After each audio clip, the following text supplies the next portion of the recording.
Primera semana de diciembre y la mejor frase que se me ocurre para definir al mundo actual es miedo.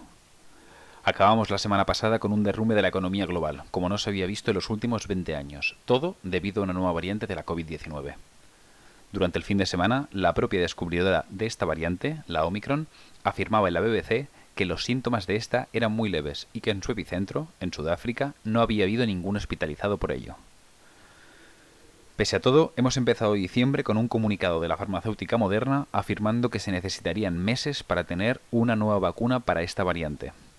Europa, por su parte, ha empezado a cortar lazos aéreos con varios países africanos. Aun a la espera de que hayan resultados concluyentes sobre esta nueva cepa, los periódicos y medios de toda Europa están sembrando el caos y la incertidumbre cada día. ¿Pero qué está pasando? A todo esto, amigos, hemos de sumar que, sinceramente, aún no somos adultos. Somos una sociedad en pañales, que necesita que le digan qué hacer y cómo a cada instante, en cada fase de nuestras vidas. Desde los estados hasta las empresas, los adultos del siglo XXI somos más niños que nunca. El individuo ha de volver a ser soberano, responsable, a todos los niveles, y decidir, más allá de la tutela de papá Estado o mamá empresa, en qué mundo quiere vivir y bajo qué supuestos. Los cambios que se avecinan son grandes. Toda innovación comporta destrucción, de aquello a lo que va a sustituir, y nuestro mundo gira cada vez más deprisa. ¿Estaremos preparados para los cambios que se avecinan? ¿Tomaremos cada uno de nosotros la responsabilidad de escoger y decidir sobre nuestra vida?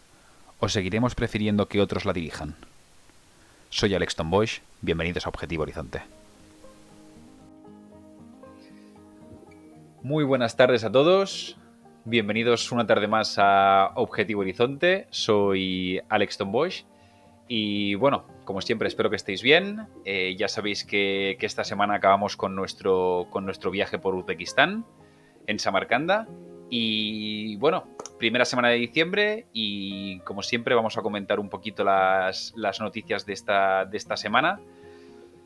Esta semana no quería hablaros exactamente de países abiertos, de nuevos destinos a los que poder visitar, lamentablemente, sino que, bueno, viendo un poquito la situación actual, lo que está pasando en el mundo y lo que está pasando aquí también en nuestra casa, bueno, creo que hay cosas que realmente me parecen de traca, sinceramente, y la verdad, hoy vengo un poquito calentito, así que, bueno, quería comentaros un poquito en la misma línea que hemos hecho con la reflexión inicial, un poquito cómo están las cosas en general, ¿de acuerdo? La primera que os quería comentar... Vamos a seguir un poquito el hilo, ¿de acuerdo? De las diferentes noticias que han aparecido. Os voy a comentar unas cuantas por encima. La primera, para que veáis, Qatar Airways restringe sus vuelos con el sur de África por la variante Omicron. La compañía va a dejar, por precaución, de volar a los aeropuertos de Angola, Mozambique, Sudáfrica y Zimbabue, de momento. La siguiente noticia ya nos atañe más a nosotros como país. España va a limitar los vuelos con el cono sur de África a partir de este jueves. Y las personas que procedan de estos países, que vengan aquí a España, además de tener que guardar cuarentena, pues van a tener que presentar también PCR, van a tener que presentar también el certificado de vacunación y a la llegada además van a tener que hacerse un test de antígenos. Todo juntito. Y bueno, estas medidas no penséis que solo se están dando en nuestro país, sino que bueno, está siendo una tónica general en toda Europa. Los destinos, siguiente noticia que os quería comentar, los destinos retoman los test a los viajeros y las cuarentenas. Bueno, un poquito por la misma línea. Sí que es cierto de que bueno, que ya os lo he estado comentando las anteriores semanas, que han habido aumentos de casos en el resto de Europa y bueno, y es normal pues que los países ante esto pues se blinden de alguna manera para evitar males mayores. En ningún caso estoy haciendo apología de lo contrario, pero bueno, también creo que también se están sacando un poquito las cosas de contexto ahora mismo. ¿Por qué digo esto? Porque, bueno, como os comentaba también un poquito a la introducción, este fin de semana, si bien pues el viernes nos levantamos con un pánico total, en todos los medios de comunicación, en Europa en general. Este fin de semana le han hecho una entrevista a esta señora, ¿de acuerdo? Que se llama Angelique Coetze. Como veis, esto es... le hicieron una entrevista en la BBC. Es decir, esto no es un blog, no es un canal de YouTube de conspiranoias. Esto es el diario de la BBC, ¿de acuerdo? Y le hicieron una entrevista a esta señora de la BBC, doctora Angelique Coetze, que es la presidenta de la Asociación Médica de Sudáfrica y es quien descubrió esta nueva variante Omicron, ¿de acuerdo? En la entrevista, literalmente, dijo: lo que estamos viendo ahora en Sudáfrica, y recuerden que estoy en el epicentro, es extremadamente leve. No hemos hospitalizado a nadie aún, y he hablado con otros colegas y el panorama es el mismo.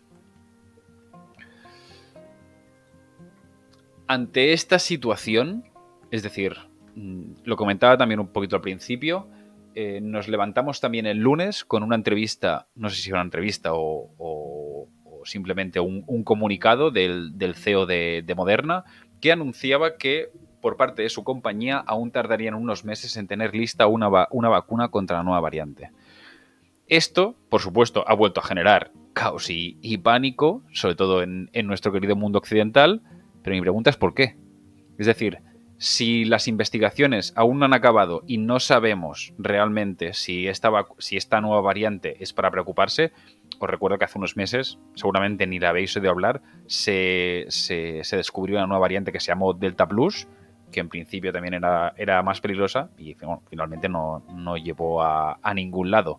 Igual que pasó con la variante Delta, ante lo que las vacunas son también efectivas. En este caso, de momento, tampoco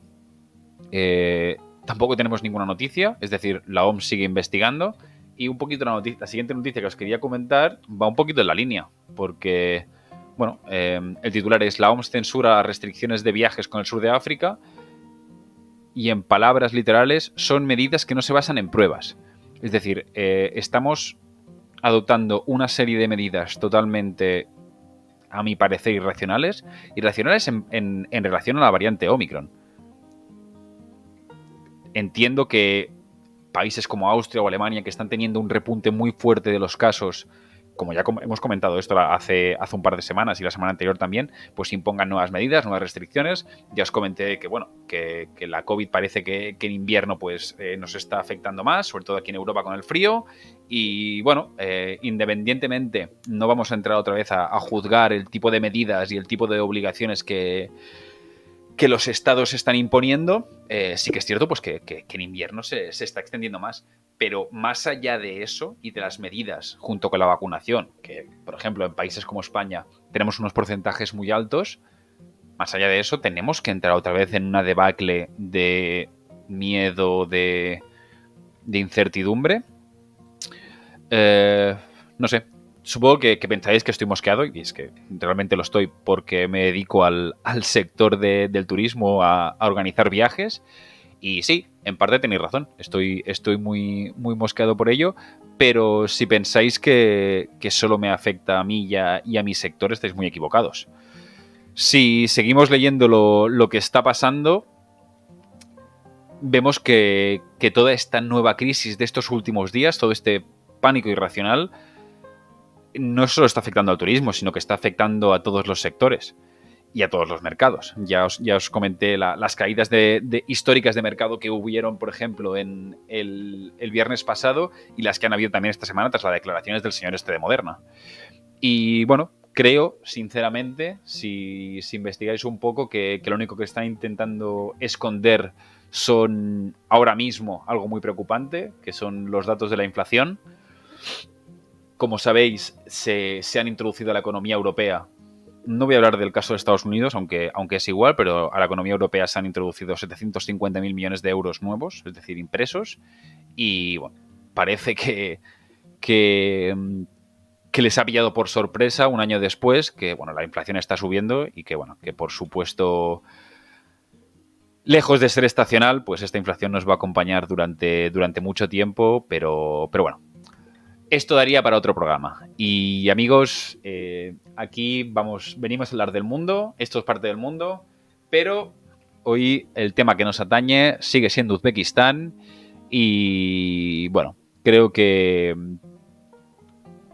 que hay que centrarse en lo que a uno le apasiona. Y en mi caso es el mundo y sus gentes. Como os he dicho, esto forma parte del mundo, pero prefiero ahora mismo desviar mi atención hacia otra banda. Creo que a veces pues lo ideal quizá es vivir así, centrado en lo que nos apasiona, alejándonos dentro de lo posible pues de todo este ruido que nos rodea y que sinceramente creo que muchas veces no nos hace ningún bien ni nos sirve en absoluto. Así que, bueno, hoy vamos a terminar nuestro viaje por Uzbekistán. Hemos estado 4 semanas recorriendo este país por sus principales ciudades. Hemos hablado de los lugares de interés, de su historia. Y bueno, creo que todo el mundo, todos los viajeros y viajeras, siempre tenemos un lugar idealizado en nuestra mente. Siempre hay como lugares icónicos a los que soñamos en ir. Y bueno, en mi caso, como sabéis, yo soy historiador de formación y para mí uno de estos lugares tan especiales siempre había sido la legendaria ciudad de Samarcanda. Es la ciudad de la que vamos a hablar hoy. Es el lugar donde acabamos nuestro viaje a Uzbekistán. Y bueno, sin más, vamos a repasar un poquito. Vamos a repasar un poquito todos los detalles que os quería comentar. Recordad que, bueno, ya os comenté que en el caso de Samarcanda, a diferencia de otras ciudades como Jiva o Bukhara, pues no se trata de una ciudad que vamos a encontrar un casco histórico muy focalizado, sino que se parece un poquito más en el caso de Tashkent, que vamos a encontrar, pues, bueno, diferentes monumentos y diferentes puntos de interés distribuidos por toda la ciudad, ¿de acuerdo? Entonces, vale la pena dedicar más de un día porque se requiere transporte y se requiere movilidad desde un punto hacia el otro. Y nada más, vamos allá. Como siempre, ya sabéis, vamos a hablar un poquito de la historia de la ciudad, primero de todo. Ya sabéis que es una de mis debilidades. Y lo que siempre os digo, creo que siempre es un punto importante a conocer para ubicarnos en el lugar que estamos conociendo y el lugar que vamos a visitar y comprenderlo un poquito más y no irnos solo de paso. Bueno, Samarcanda es una de las ciudades más antiguas habitadas del mundo. De las primeras anotaciones que tenemos y las primeras referencias datan aproximadamente del siglo VII a.C. Y bueno, como os imagináis, y es algo que hemos ido repitiendo a lo largo de todos estos programas en Samarcanda, se trata de una ciudad que tiene una ubicación privilegiada dentro de la Ruta de la Seda, al igual que el resto del país y del resto de ciudades de las que hemos hablado, y por lo tanto siempre ha tenido pues una importancia capital dentro de toda esta región de Asia Central, ¿de acuerdo? Como os decía, los primeros asentamientos de los que tenemos constancia datan del siglo VII a.C. y estos asentamientos se sitúan donde actualmente encontramos el Museo Afrosiab de la ciudad, que bueno, es el yacimiento primigenio, entre comillas, del que ya hablaremos más adelante. Si avanzamos un poquito en la historia y en la historia de esta increíble ciudad, encontramos ya una increíble frase pronunciada por Alejandro el Grande que ya nos indica pues la magnitud del lugar que estamos visitando. Todo lo que había oído sobre Samarcanda es verdad, excepto que es más hermosa de lo que había imaginado. Tened en cuenta que Alejandro consiguió conquistar Samarcanda no sin esfuerzo en el año 329 antes de Cristo, disculpad. Y bueno, si seguimos avanzando, ya más tarde ya se convertiría, después de la disolución del imperio de Alejandro, en una de las ciudades más importantes también del imperio persa. Seguimos adelante. La época de mayor esplendor de la ciudad la encontraremos con el imperio de Amir Timur, el imperio timúrida, o también conocido como Tamerlán, del que ya os he hablado durante el resto de episodios, que por supuesto los habéis visto todos, ¿verdad? Y bueno, como podéis imaginar, se trata de un imperio gigantesco, llegaba desde la India hasta Turquía, y bueno, pues los intercambios comerciales por su posición fueron muchísimos durante casi 2 milenios, Y bueno, esta era una de las regiones de paso más importantes del mundo. Como os decía, todos estos intercambios comerciales y sumado al hecho de que Amir Timur la convirtió en la capital del imperio, pues hicieron de Samarcanda la joya que conocemos hoy en día. No me voy a extender más en la historia porque bueno, creo que ya hemos hablado suficiente sobre ella en el resto de capítulos, ya que la comparte también con el resto de territorio y ciudades, uzbecos, rusos, guerras, independencia, bueno, ya hemos hablado de ello. Hoy en día Samarcanda es una ciudad cosmopolita, una de las ciudades más cosmopolitas de Uzbekistán, y bueno, a la vez también vamos, en su interior no solo vamos a encontrar esta Samarcanda moderna, esta ciudad uzbeca donde vamos a poder tomar el pulso a cómo es la población uzbeca de hoy en día, sino que también vamos a encontrar mucha tradición. ¿Por qué? Bueno, pues porque en su interior, como ya os he comentado antes, encontramos un lugar que es parecido a la ciudad de Tashkent, con muchos lugares distribuidos a lo largo de toda la ciudad, pero que son auténticas joyas y de las que creo que son una parte del patrimonio quizá de la más importante que hay en el mundo. Vamos a empezar un poquito el recorrido y creo que lo ideal es que empecemos por la que es la joya de la corona, el lugar seguramente no solo más icónico de la ciudad, sino también de todo el país, y es la Plaza del Registán. Bueno, la Plaza del Registán, amigos. Tened en cuenta que Registán significa lugar arenoso. ¿Por qué? Hay que entender esta plaza no en el contexto actual, ¿de acuerdo? Es decir, no desde el punto de vista de cómo conocemos la ciudad hoy en día, sino cómo era hace, pues quizá 500 o 600 años. Tened en cuenta que la plaza, por supuesto, no estaba asfaltada, ¿de acuerdo? Entonces, teniendo en cuenta la gran cantidad de actividades que se llevaban a cabo aquí, era de esperar que el ir y venir de toda esta gente pues acostumbraba a levantar mucha arena, pues por toda la actividad. Y la visión desde cierta distancia era que una plaza que estaba continuamente pues con arena en suspensión. Y de ahí pues realmente viene el nombre de Registán. Las leyendas cuentan también que entre los siglos XV y XVI la plaza fue un lugar donde también se produjeron numerosas ejecuciones públicas, y para que la sangre derramada pues no se absorbiera mejor, pues decidieron cubrir la plaza con arena para que esto no fuera tan visible. Además era también uno de los lugares centrales en la vida política de la antigua Samarcanda, y por ello también pues era el lugar donde se anunciaban pues públicamente pues decretos, leyes dictadas, etc. Además, no hay que olvidar que el aspecto actual de la plaza es mucho más contemporáneo a los orígenes de la misma, y que pues igual que el uso de la misma a principios del siglo XV, no había ninguna de las características madrazas que la definen en pie. Las tres madrazas fueron construidas en siglos y épocas totalmente diferentes y, bueno, en verdad también por diferentes motivos.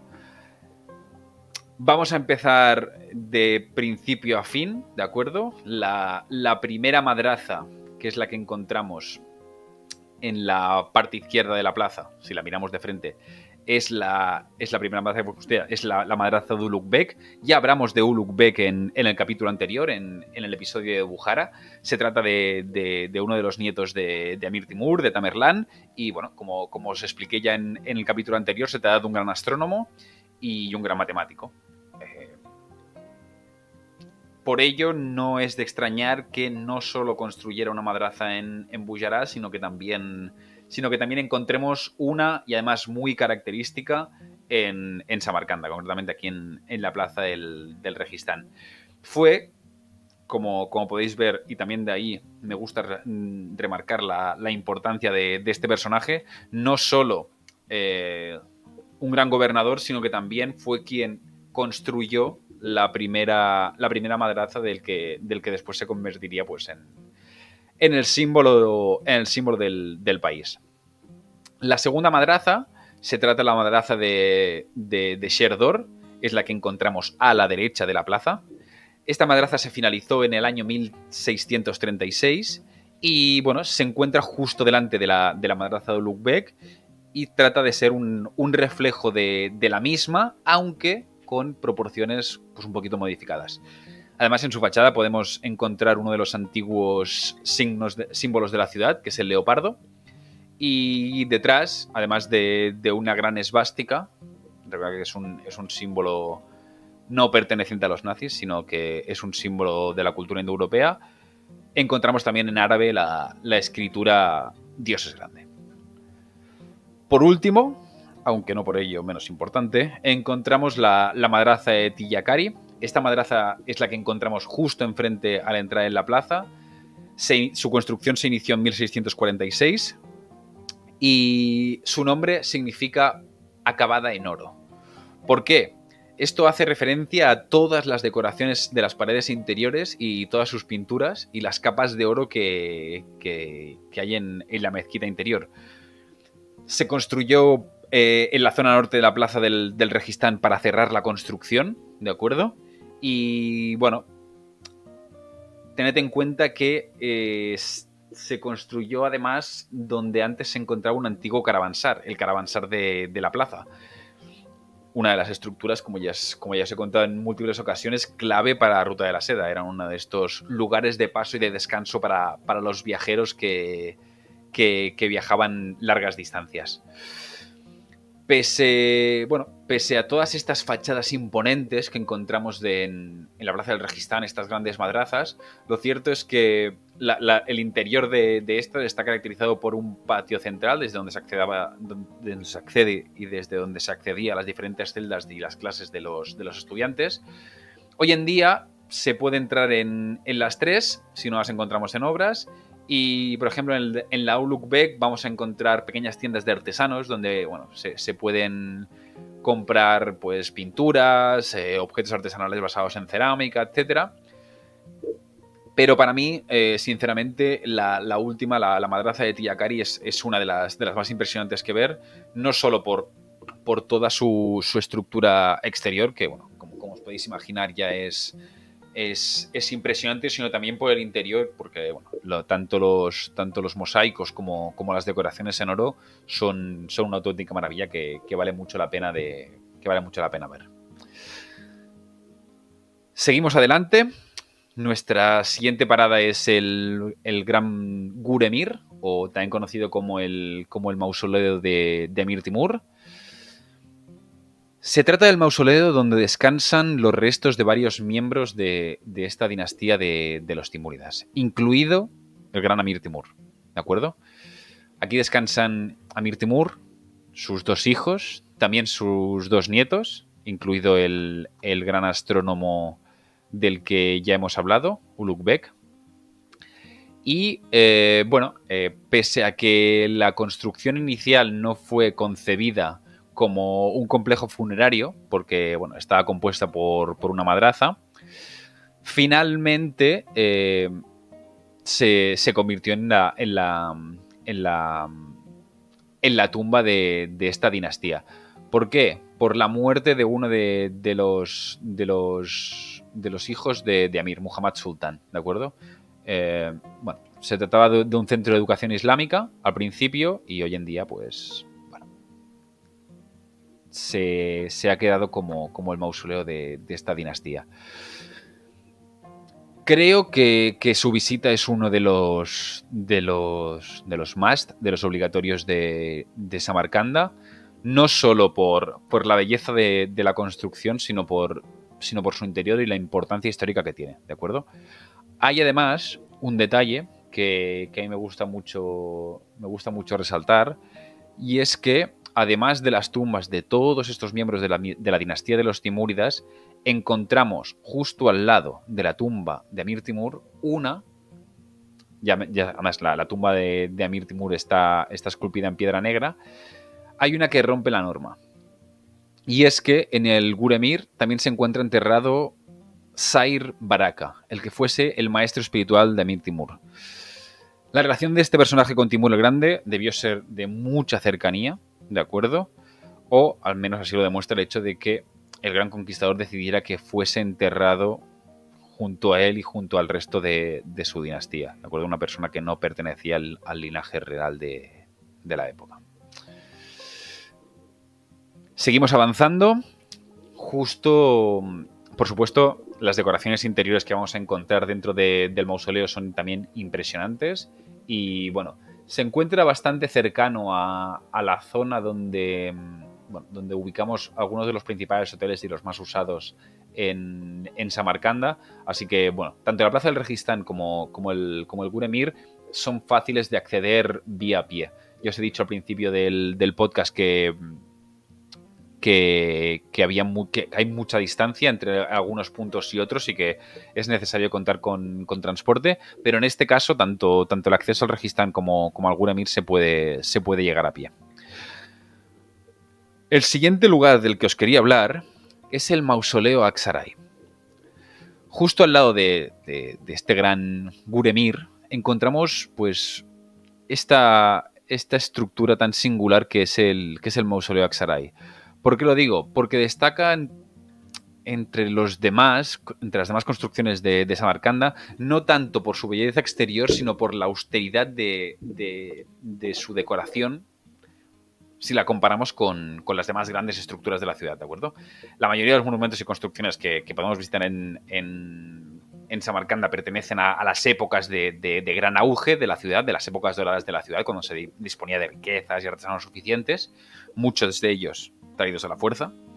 Y sin embargo, no todos los siglos fueron igual de bollantes, ¿de acuerdo? En la década de 1470, la dinastía timúrida pues, se encontraba ya en plena crisis. Tened en cuenta que el legado de Amir Timur no fue infinito y bueno, había quedado pues, bastante menguado por las constantes guerras entre los sucesores y los tesoros de la ciudad de Samarcanda, tiempo atrás pues, muy, muy rebosantes. Entre estas guerras, pues al final pues, no fueron suficientes ni siquiera pues, para mantener las grandes construcciones que llevan a cabo sus gobernantes. Fue en esta época, durante el reinado de un tal Ahmed Mirza, cuando se empezó esta peculiar construcción. Se trataba de un segundo mausoleo familiar y bueno, la causa era muy simple. El Gure Mir estaba lleno, ¿de acuerdo? Una vez muertos las dos dinastías siguientes después de Amir Timur, el Gure Mir no se podía instalar más gente y el sultán decidió construir un mausoleo justo al lado del principal. La estructura al principio fue casi idéntica al de Istad Khana, pero lo que hicieron fue decorar toda la cúpula interior con cundal dorado, que es un tipo de pintura al relieve donde se aplica un pigmento junto a pan de oro excesivamente caro, dándole un efecto tridimensional que es impresionante. Pero, como vemos, el exterior es muy diferente. ¿Por qué? Porque decidieron no decorarlo de ningún tipo. Además, como os decía, existe un tercer mausoleo, que lamentablemente ha caído un poquito más en el olvido, como os decía, es el Istad Khana, y simplemente ha caído en el olvido porque se trata del mausoleo femenino, ¿de acuerdo? Entonces, aún es posible visitarlo, pero bueno, la conservación del mismo no es muy buena. Irónicamente, además, pese al esfuerzo realizado por Ahmed Mirza por construir este mausoleo, el mismo el mismo Ahmed no fue enterrado aquí, sino que finalmente, aunque como varios miembros de la familia de los Timuras fueron enterrados en Aksaray, que bueno, no viene al caso, pero fue el propio padre y gobernante del rey astrónomo Ulugh Beg.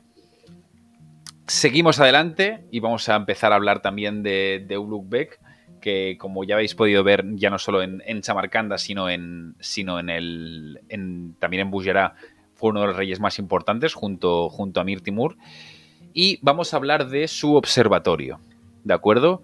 Este es uno de los lugares para mí más interesantes que visitar en Samarcanda. No tanto por la estructura, ¿de acuerdo? Porque esta estructura es contemporánea, sino por la historia y la importancia que tiene detrás. En 1420, Ulugh Beg, como os decía, el gran rey astrónomo, encargó, ¿de acuerdo?, la construcción de uno de los mejores y mayores observatorios nocturnos del mundo, ¿de acuerdo? Y bueno, el observatorio era realmente una estructura que fue complementaria a un centro de estudios que también había aquí, junto con la madraza que él mismo también mandó construir en la Plaza del Registán. Y bueno, aunque su construcción fue muy importante y de una gran envergadura, lamentablemente no duró mucho, ya que en 1449, solo pues 29 años después, fue destruida por fanáticos religiosos y su estructura pues no sería ya descubierta hasta llegado el siglo XX.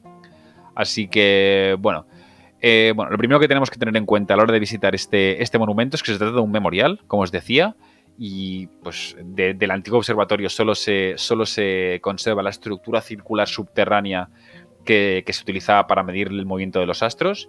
Y bueno, se trata, como os decía, de una estructura subterránea que es gigantesca, mide más de 50 metros y, como os decía, la utilizaban los antiguos sabios para medir pues, los movimientos de las estrellas, los planetas, etc. Además, también importante, como os decía, se puede visitar un pequeño memorial, y en este recinto hay un pequeño museo donde también pues, se expone un montón de material astronómico de la época, y así como una de las tablas estelares de Ulugh Bek que creo que también es muy interesante.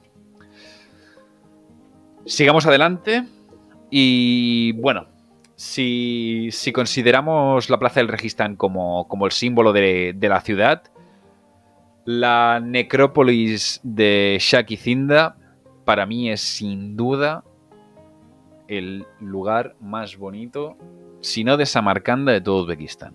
¿De acuerdo? Se trata de un complejo único que bueno, está compuesto por diferentes tumbas de entre los siglos XI y XV, todas ellas de la familia Nehar, por supuesto, y de la nobleza uzbeca. Y bueno, estas tumbas están situadas una al lado de la otra y dan una sensación al viajero de que se encuentra como en una antigua ciudad medieval, o en la antigua ciudad medieval de Samarcanda, o un poquito la visión esta que encontramos en Giva. Es una calle, todas estas tumbas componen solo una calle, es muy estrecha, pero realmente la decoración de todos estos mosaicos exteriores es espectacular. La primera de las construcciones data de entre los siglos XI y XII, y el resto ya se extiende a lo largo de los siguientes 5 siglos, en un total que podemos encontrar de 11 mausoleos y mezquitas que dieron forma un poquito a lo que hoy podemos visitar. Además de toda esta monumentalidad, también creo que es importante entender que esta construcción se basa un poquito en una leyenda. Igual que las primeras construcciones, pues se dice que uno de los primeros profetas, un profeta llamado Kusan, que fue primo directo de Mahoma, viajó a la ciudad de Samarcanda para predicar con el Islam, y fue el lugar justo donde fue asesinado por sus detractores, y además donde fue también enterrado. El sepulcro de Kusam es la base y el primer mausoleo, se dice, de los que forman este complejo arquitectónico de Shaki Zinda. Y bueno, también ya no solo tiene esta importancia histórica, sino que además este hecho hizo que se convirtiera también en un centro muy, muy importante de peregrinación para el Islam.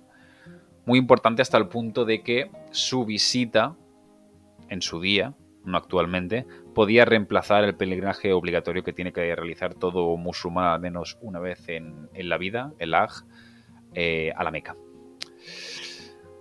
Para mí, juntamente con el Observatorio Ulugh Bek, por supuesto, el Gur Emir y por supuesto la Plaza del Registán, este también es uno de los puntos más importantes que ver en Samarcanda.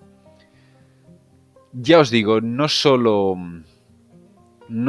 por la belleza que rodea el lugar, sino también por la importancia histórica que vamos a encontrar aquí.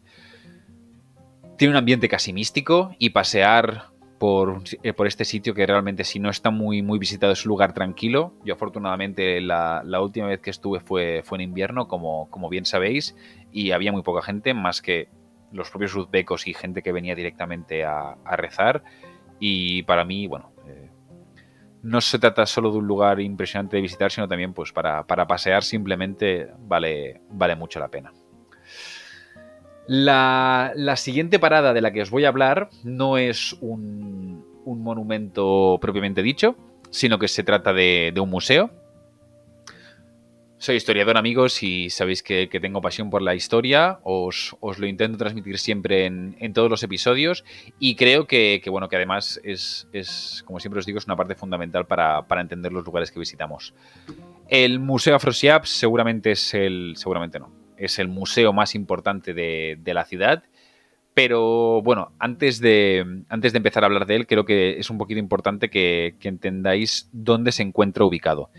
Ya os lo he comentado al principio, ¿de acuerdo? Pero este museo se encuentra sobre el asentamiento arqueológico con su mismo nombre, Afrosiab, que es una área de más de 200 hectáreas donde se encontró el primer asentamiento del que se tiene constancia de la ciudad, como os decía al principio, de entre los siglos 7 y 6 a.C.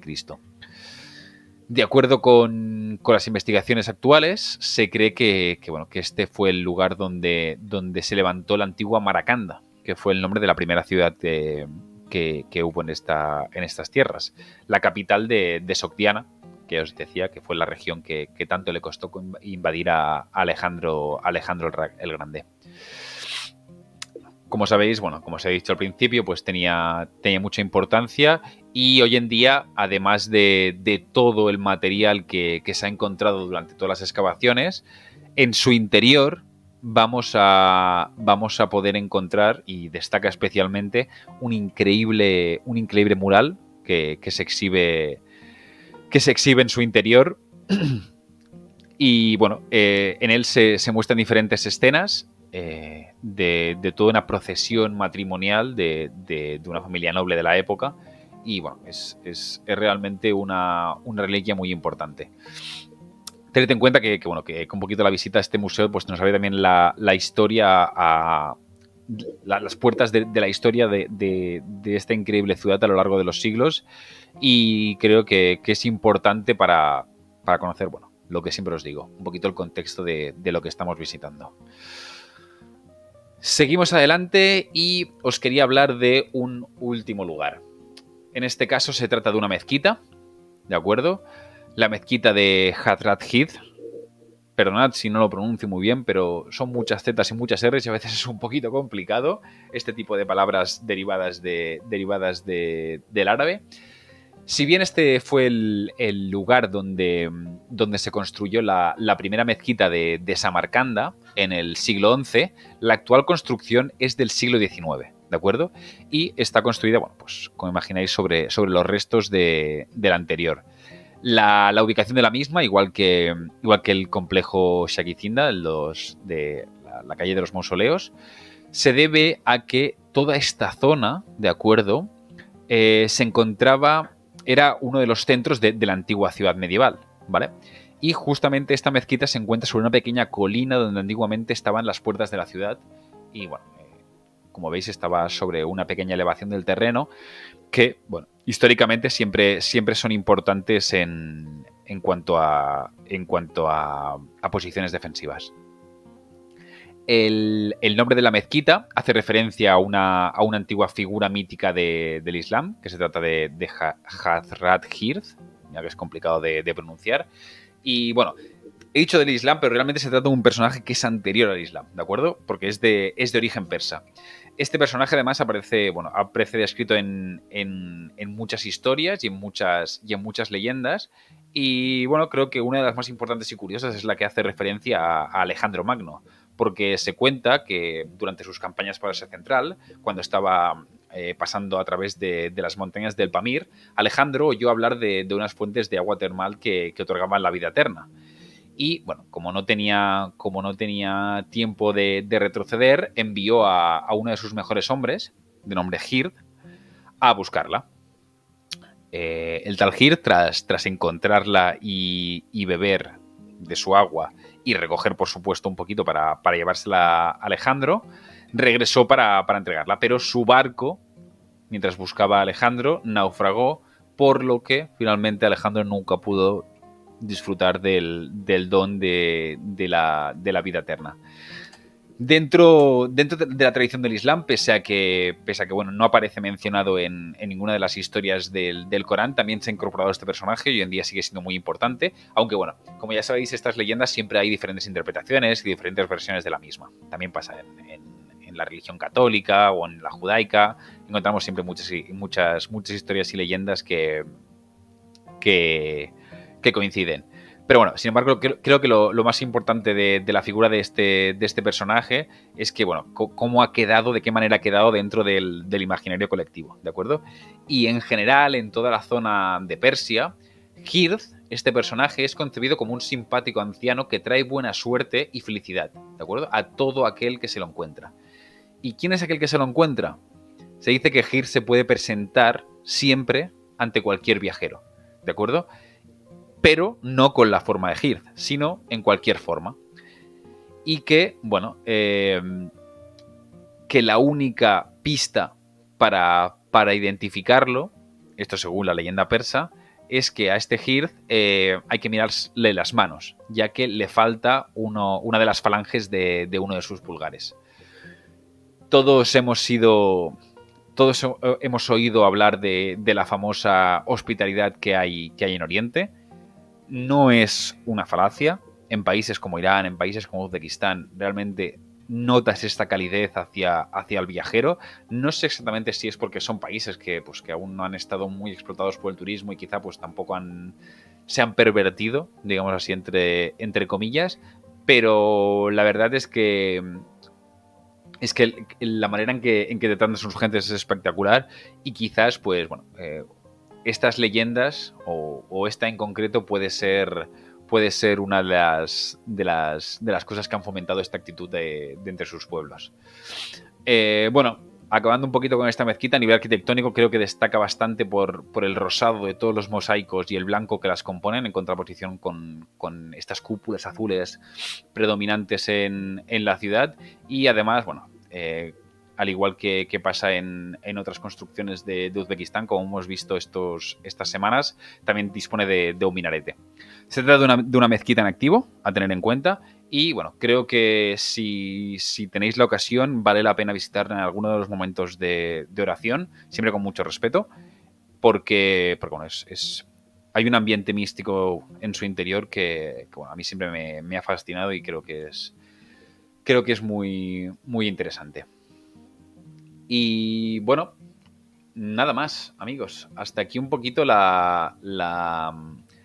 el recorrido que os quería hacer por Samarcanda. Y bueno, no solo por Samarcanda, sino también por Uzbekistán. Me preguntaréis, bueno, pero Alex, ¿hay más sitios que ver en Uzbekistán? La respuesta es sí, ¿de acuerdo? Por supuesto. Tenemos una parte más al sur, conocida como Termez, donde se pueden encontrar algunas ruinas budistas, ¿de acuerdo? Pero bueno, es un lugar que tiene más interés arqueológico y os tiene que gustar mucho la historia para que yo personalmente os lo recomiende. Tenemos también una zona más en la zona este del país, tocando frontera con Kirguistán, que es conocida como el Valle del Fergana. Toda esta zona también es muy importante, no solo porque vamos a encontrar una orografía muy diferente de la que hemos visto pues, en este viaje por las 4 principales ciudades, sino también porque se trata de uno de los centros de producción de seda más importantes, no solo en la actualidad, que sigue estando, sino también pues, a lo largo de la historia y sobre todo durante estos últimos 5 o 6 siglos que como hemos visto, pues Samarcanda tenía mucha importancia. Samarcanda y Uzbekistán tenía mucha importancia a nivel de toda la ruta de la seda. Otro lugar más que se me olvidaba es el Mar de Aral. ¿Por qué normalmente ni lo menciono ni lo recomiendo? Porque cuando se habla de ir a visitar o hacer una extensión al Mar de Aral, ¿vale? Se habla de ir a ver un desastre ecológico, ¿de acuerdo? Lo que pasó allí es una desgracia. A causa de los vertidos, a causa de la de toda la industria que se llevó a cabo en la región, ese mar de Aral finalmente se está desecando, ¿de acuerdo? Entonces creo que queda un 35, un 40% de lo que era en su momento. ¿Qué se visita hoy en día? Cuando volamos desde Tashkent hacia Jiva, se puede hacer una pequeña extensión de lo que se llama de viaje, llegando hasta la ciudad de Nukus, ¿de acuerdo? Nukus digo era porque ya no lo es, era un antiguo pueblo pesquero, ¿de acuerdo? Hoy en día es un pueblo que está en mitad del desierto y lo característico, además de poder ver pues, el museo de la ciudad, que es muy interesante, es acercarnos un poquito más lejos de esta ciudad de Nukus, a Moyniak, donde se puede ver el famoso cementerio de barcos de Uzbekistán. ¿Por qué no lo recomiendo? Porque el camino hasta allí es largo, ¿de acuerdo? Son muchas horas de todoterreno y realmente si busquéis alguna foto por internet veréis que una imagen muy espectacular de esos 3-4 barcos que están justo en medio del desierto, pero es que no hay nada más, ¿vale? Son esos 3-4 barcos los que vais a ver en las fotos y no hay absolutamente nada más. Entonces estamos hablando de que tendríais que alargar el viaje al menos 2 días entre la ida y la vuelta y además sumarle pues las respectivas horas de carretera que hay que bueno, creo que realmente no valen mucho la pena en ese aspecto. Otra de las extensiones que creo que sí que son interesantes es en el trayecto que haremos desde Jiva a Samarcanda, podemos hacer una pequeña desviación, mejor desde Bukhara, creo, para adentrarnos un poquito en el desierto y, bueno, encontramos algunos campamentos de yurtas que ofrecen una experiencia que realmente es interesante. Podemos dormir en medio del desierto, la observación de estrellas es espectacular y, bueno, al igual que os digo que creo que esta extensión al mar de Aral no vale la pena, ni a nivel moral ni a nivel práctico para ningún viajero, tampoco creo que tenga mucho interés. En el caso de una noche en uno de los campamentos del desierto creo que sí que es bastante interesante. Nada más, amigos. Acabamos aquí no solo el programa de hoy, sino nuestro viaje de Uzbekistán que nos ha llevado estas últimas 4 semanas. Espero que lo hayáis disfrutado mucho. Como sabéis, si os habéis perdido alguno de los capítulos, ya sabéis que están todos resubidos tanto en YouTube en formato vídeo como en podcast, en Spotify, en Apple Podcast, en iVoox.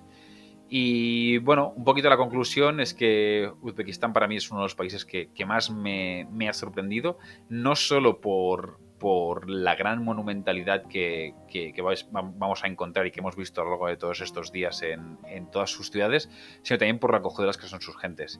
Cuando estábamos hablando de este personaje mítico de Hathradhir, y yo os explicaba un poquito esta hospitalidad tan característica de Asia Central, realmente, de verdad, no estoy exagerando. Se trata de un lugar impresionante y sus gentes, pese a que muchas veces el idioma para los que venimos de Europa es un poco complicado, porque en las ciudades grandes ya encuentras a más jóvenes que hablan inglés, pero en los pueblos pequeños realmente las lenguas de uso son o bien el uzbeco, el persa o directamente el ruso, que es la zona de influencia de la región.